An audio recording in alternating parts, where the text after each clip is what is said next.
in our hearts, expanding to every aspect of our consciousness, illuminating the dark corners, eliminating the shadows, lifting us. And for this we give thanks. And together we say, Amen. Well, that was an interesting experience. I'm looking for a cup of water. Could someone get me a cup of water, please? Thank you.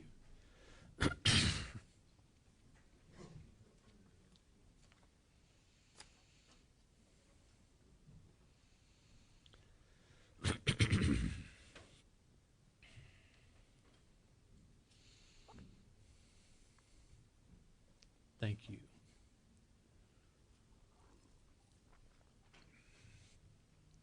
Okay. Can you imagine? Can you? We use our imaginations all the time, don't we?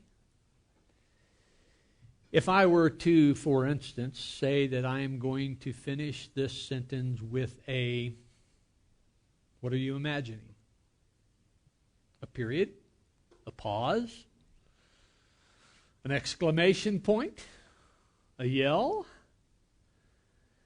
As we converse, we are using our imaginations.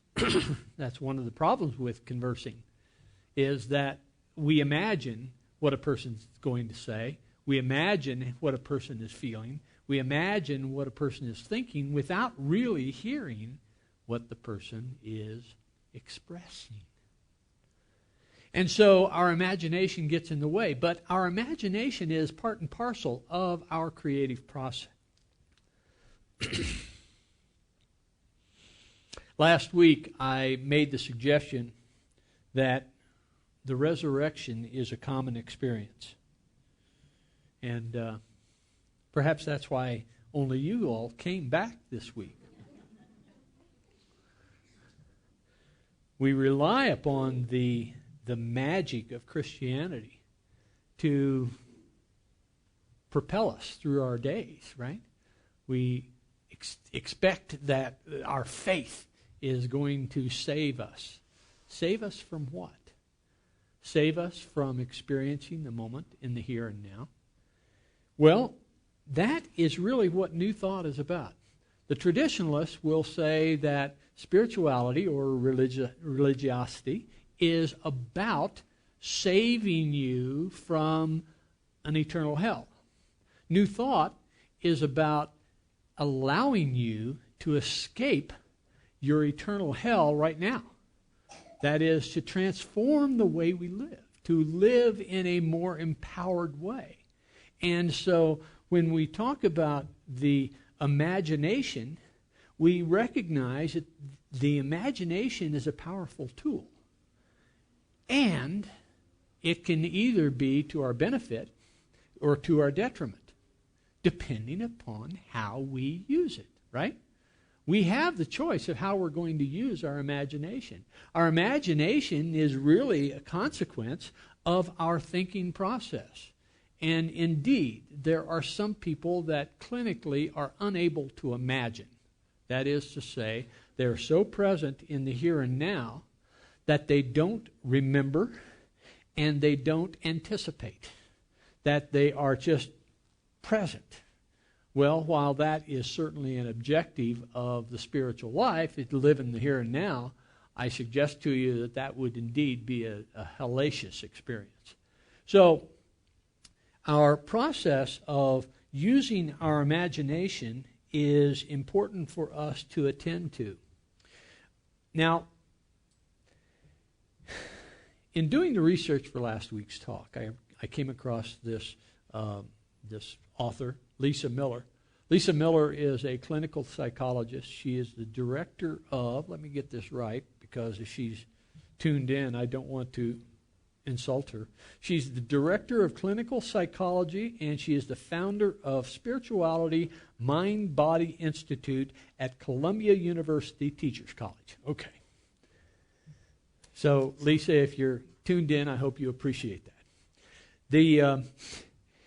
The experience that she was having, she lives in New York City, of course, and she got onto the subway station, went down to the subway station, and the subway train approached, and the car that stopped right in front of her, she noticed that there was a crowd in one end and vacant in the other. Well, she happened to be at the door of the vacant end, so she walked in, and as she walked in, this fellow in a manic state came up and said, "Do you want to share my chicken with me?" And he was kind of disheveled, and you have to wonder where the chicken had come from, but it was cooked. But she moseyed down to the other end of the car and was in the crowd at the other end and still vacant except for this one person in one end. Well, a couple of stops down, a woman and her child, about 8 years old, got on.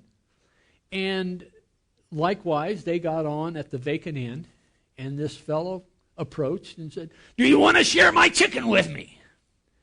And the little girl turned to her mom, and Lisa noticed that when the little girl turned to her mom, there was kind of a nod.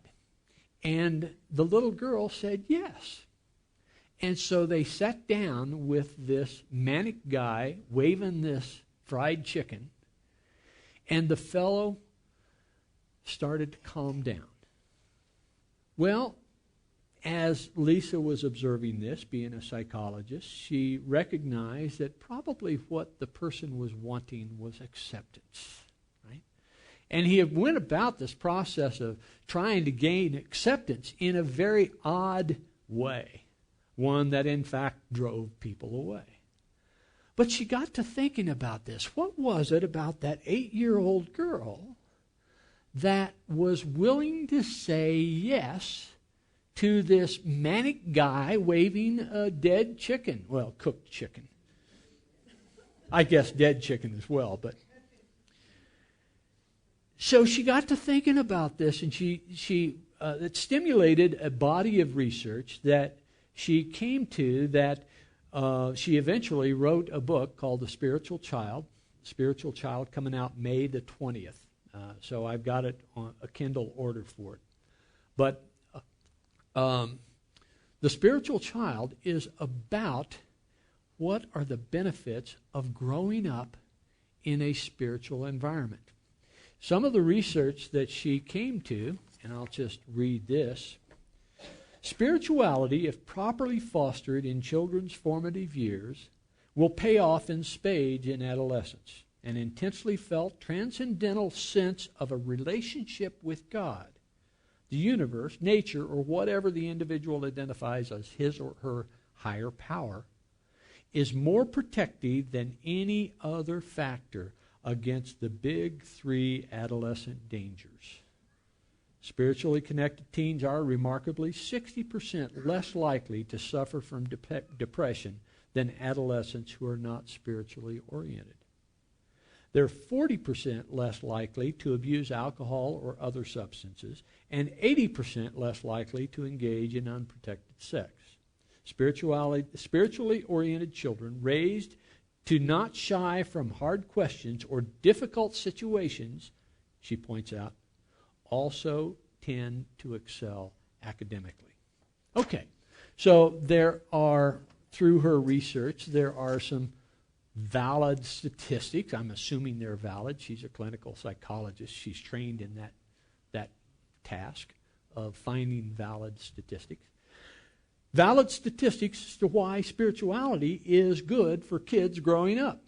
But I suggest to you, and I think all of you sitting here would agree because you're sitting here on this fine morning, that spirituality is also good for us as adults. Not because we are being saved from eternal hell, but rather because we are transforming our lives through this practice. Whatever the practice is, we're transforming our lives to one of being a fulfilling, exciting, fullness of life, something that you can really grab life and say yes to it. Well, that's what we're going to be talking about today, is how to grab life and say yes to it.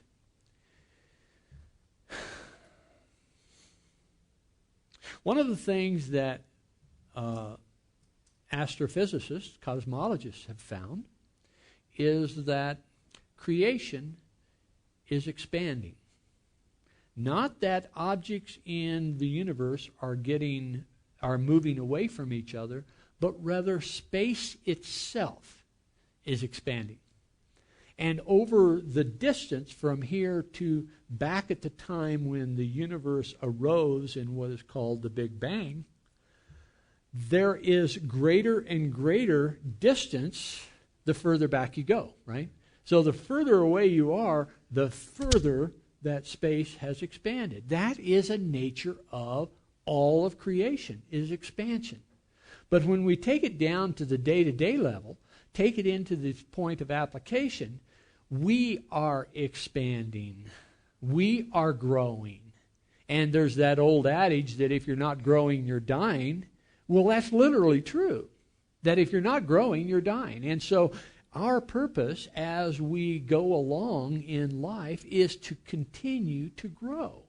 Even though our working days, or so-called working days, have come to an end, our retirement is not that at all, right?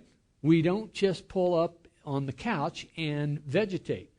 We find, I'm in talking with people who have retired, I haven't retired yet, but I can imagine that people who have retired are finding that their days are fuller now than they were before the retirement. Whether it be golf or anything else, nonetheless, the days are full. And yes, that is wonderful. There is a fellow,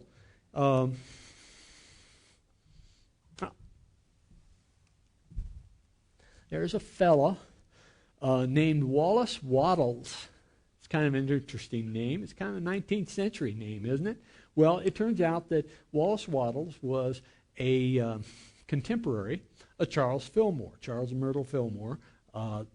Wattles was born in 1860. Fillmore was born in 1854. Myrtle was born in 1845. So they grew up together, and they probably attended the same workshops because at that time, New Thought was really a small community. It was headed primarily by Emma Curtis Hopkins, who is considered to be the mother of New Thought. And she taught many, many, many New Thought students. Well, Wallace Wattles was one of those, likely. It turns out there's very little biography on the man. But he did write several books, one of which he wrote at the age of 50, at least published at the age of 50. It's called The Science of Getting Rich. Intelligence is under the necessity for continuous increase. Every thought we think makes it necessary for us to think another thought. Consciousness is continually expanding. Every fact we learn leads us to the learning of another fact. Knowledge is continually increasing. Every talent we cultivate brings to mind the desire to cultivate another talent. We are subject to the urge of life, seeking expression, whichever drives us on to know more, to do more, and to be more. Well, yes, of course, right? That's a very obvious observation. It's not one that we often run into, articulated in such a way, but creation in and of itself, the essence of it, is to grow. So growing is an important part of what we do. The power of thought, one of our basic functions, in fact, perhaps the most basic function, the power of thought comes into this. Every man has the natural and inherent power to think what he wants to think. But it requires far more effort to do so than it does to think the thoughts which are suggested by appearances.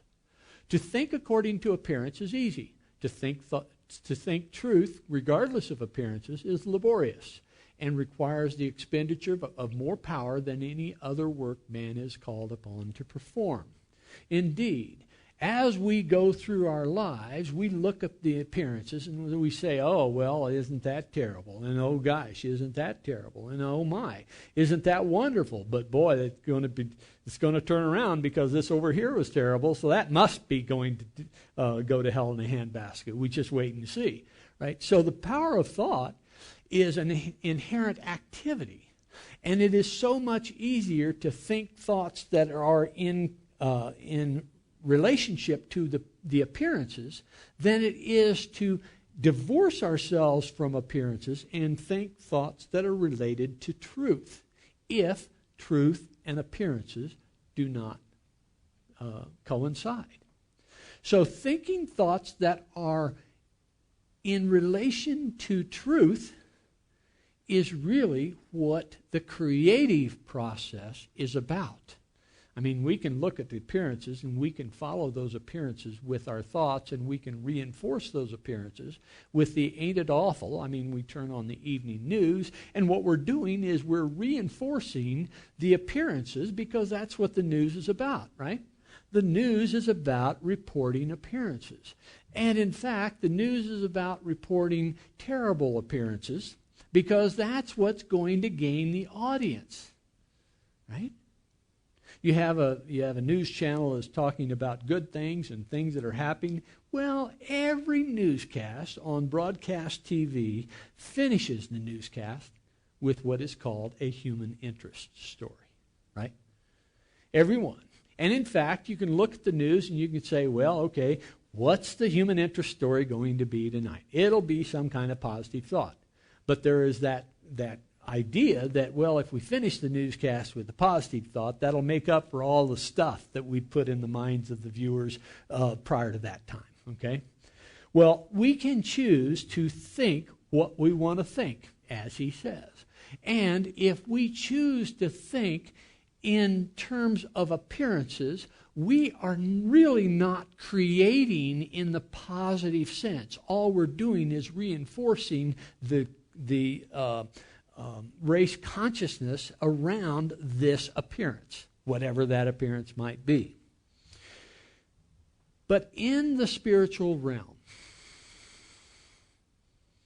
we must grasp the truth that every thought held in this substance becomes a form. The substance that he's talking about, let me back up here for a moment. He says that there is within this realm, there is a realm of form and there is a realm of substance. This is a very basic New Thought principle, that there is a realm of substance out of which creation draws to create manifest form. So it is out of this realm of substance. It's a formless realm. It is a realm from which, as Plato referred to it, Plato was talking about the idealist. Plato was regarded as an idealist. Students of Plato are regarded as idealists, and it's because there's this realm of idea from which form arises. Well, in New Thought, that realm of ideas is a realm of substance. Okay. So it's the same thing. In fact, that's why Plato is considered to be the father of New Thought, because it is this idea of the creative power of thought to bring from idea into form. Okay, so we must grasp the truth that every thought held in this substance becomes a form, and that man can so impress his thoughts upon it as to cause them to take form and become visible things. When we realize this, we lose all doubt and fear, for we know that we can create what we want to create. We can get what we want to have and can become what we want to be. As a first step towards the experience of abundance, we must believe the three fundamental statements. There is a substance from which all things are made, and which in its original state permeates, penetrates, and fills the interspaces of the universe.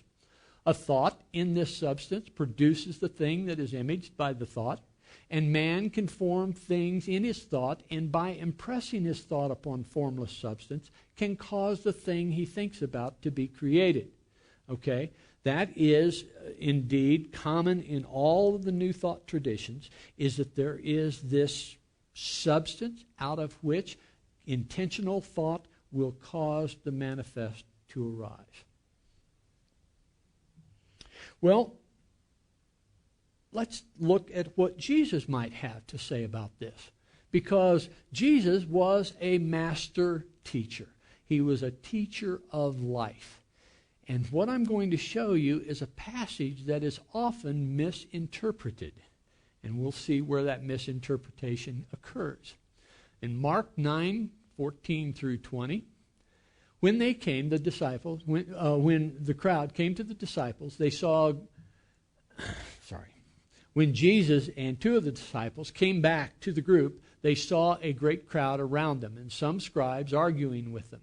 When the whole crowd saw him, they were immediately overcome with awe, and they ran forward to greet him.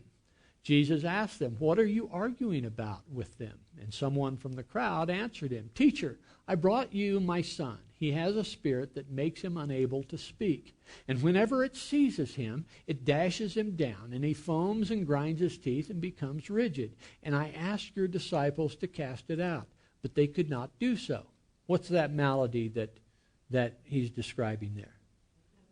Epileptic fit, right? Okay. So Jesus answered them, "You faithless generation, how much longer must I be among you? How much longer must I put up with you? Bring him to me." And so they brought the boy to him, and when the spirit saw him, immediately it threw the boy into convulsions, and he fell to the ground and rolled about, foaming at the mouth. Jesus asked the father, "How long has this been happening to him?" And the father said, "From childhood. It has often cast him into the fire and into the water to destroy him. But if you are able to do anything, have pity on us and help us." And Jesus said to him, "If you are able, all things can be done for one who believes." Immediately the father of the child cried out, "I believe, help my unbelief." When Jesus saw that a crowd came running together, he rebuked the unclean spirit, saying to it, "You spirit that keep this boy from speaking and hearing, I command you, come out of him and never enter him again." After crying out and convulsing him terribly, it came out, and the boy was like a corpse, so that most of them said, "He is dead." But Jesus took him by the hand and lifted him up, and he was able to stand. When he had entered the house, his disciples asked him privately, "Why could we not cast it out?" And he said to them, "This kind can come out only through prayer." Now, a traditionalist will look at this and literally interpret this and say that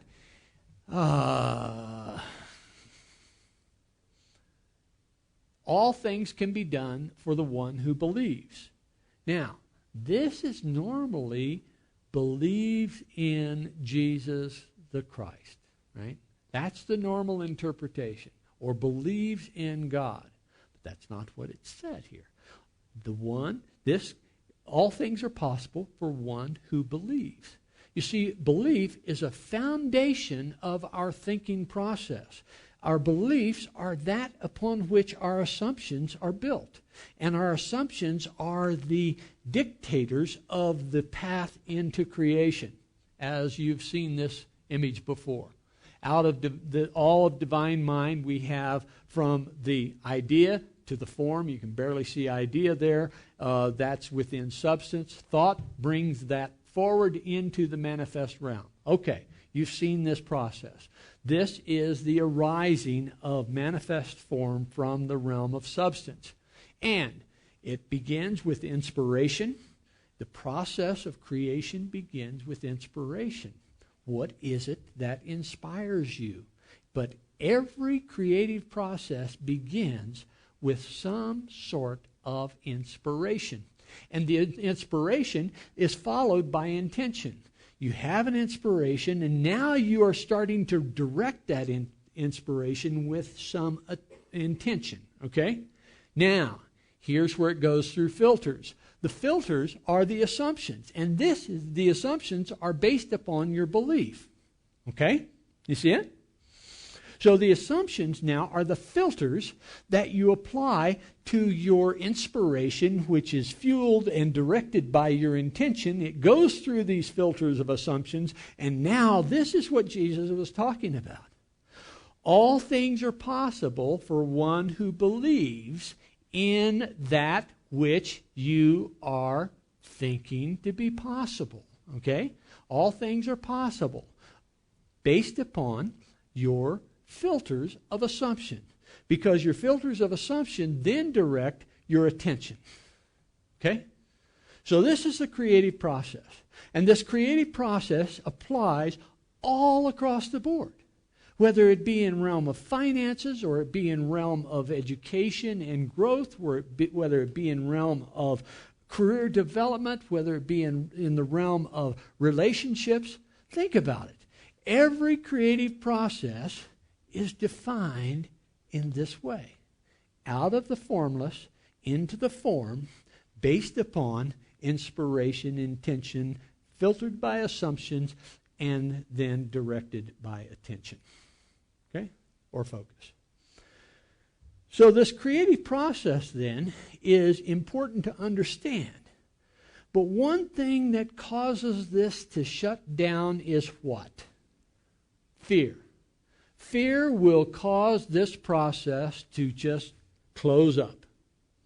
Fear of ridicule, fear of spending money on this project, fear of not attaining it, and in not attaining it feel a feeling of failure. And there is even fear of success, right? We hear about fear of success. And indeed, fear of success is based upon, if this is successful, my life is going to change. And I don't want that to happen. But that's really what the creative process is about. It's about instilling change in our experience, whether it be in relationships or in career or finances or whatever. So what this creative process is about, is that you are able to transform your life now. Fear will shut it down, but there is one antidote for fear. And what is that? Love. Love God with all your heart. Love your neighbor as yourself. That is the basic teaching of Jesus. What that will do is that will cause fear to dissolve, and in the process, this creative impetus will be free to move and to be free to be directed according to your intentions, your assumptions, and your focus. Make sense? Here is what New Thought is all about. This is why spirituality is important, because when we understand this, we can understand how to transform our lives. Now, we may not be able to get that Rolls Royce that we really have our eye on. We may not be able to get that Pantera, which I have my eye on, or at least I used to. Kind of moved from that. But nonetheless, we may not get that. However, our lives are still transformed. And that's what this is about. Okay? So, we're beginning this class, Prosperity Plus, and prosperity is normally thought of as financial. I want financial prosperity. But that's not what this class is about. This class is really about how to use this process, how to create in your life the things that you want as part of your life. It's a 10-week class. It's a video instruction. When we meet, we have video instruction from Mary Morrissey, who this is regarded as one of the top prosperity classes in New Thought. And so we're beginning it today. And if you're interested, if you're curious about what the class is about, stick around. We'll be having the class for 10 Sundays from noon until 2 o'clock. And if we need child care, we will get that arranged. We come back to this. What is spirituality about? It's about transforming our lives with intention. It's up to us. The choice is ours. On a minute by minute by minute basis, the choice is ours. Let's use that power of choice. We'll have our meditation at this moment. allowing all of the stuff that we brought here today to be set aside. Here in this moment, it is empty. It is free, unencumbered. We rest. We rest with an awareness focused on our breath. Feeling our breath moving in and moving out.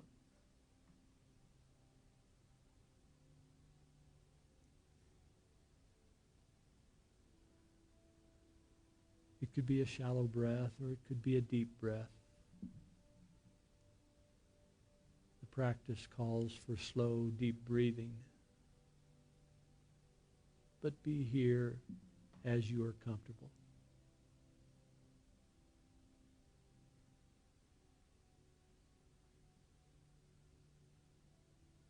Feeling the emptiness of this moment.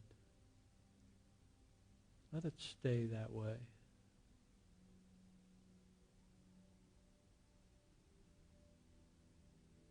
If thoughts should come in, let them move right along and exit.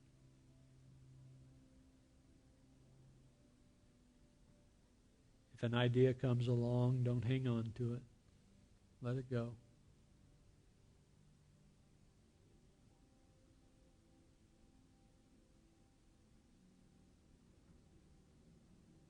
In fact, for a few moments, just let these words go. Don't hang on to them either.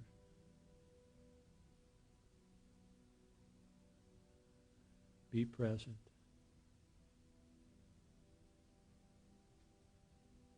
Be empty.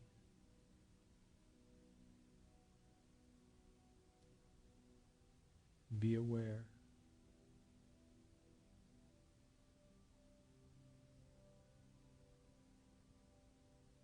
Be aware of how you're feeling.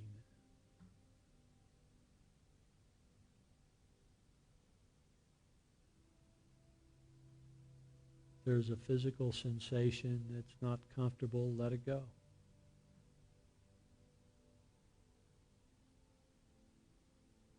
If there is a thought that intrudes, let it go.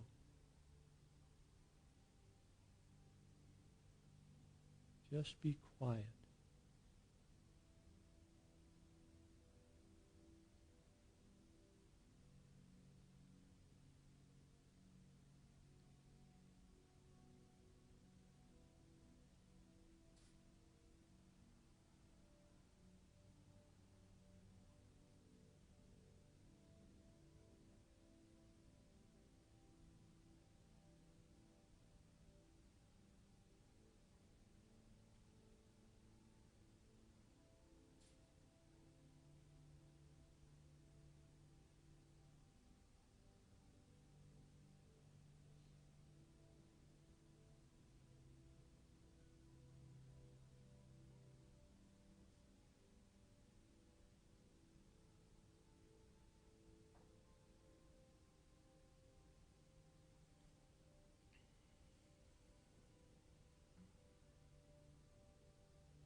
This quiet time is very healing.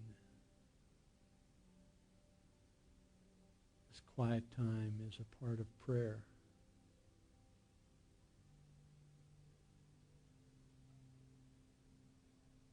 This prayer time transforms consciousness. It realigns beliefs.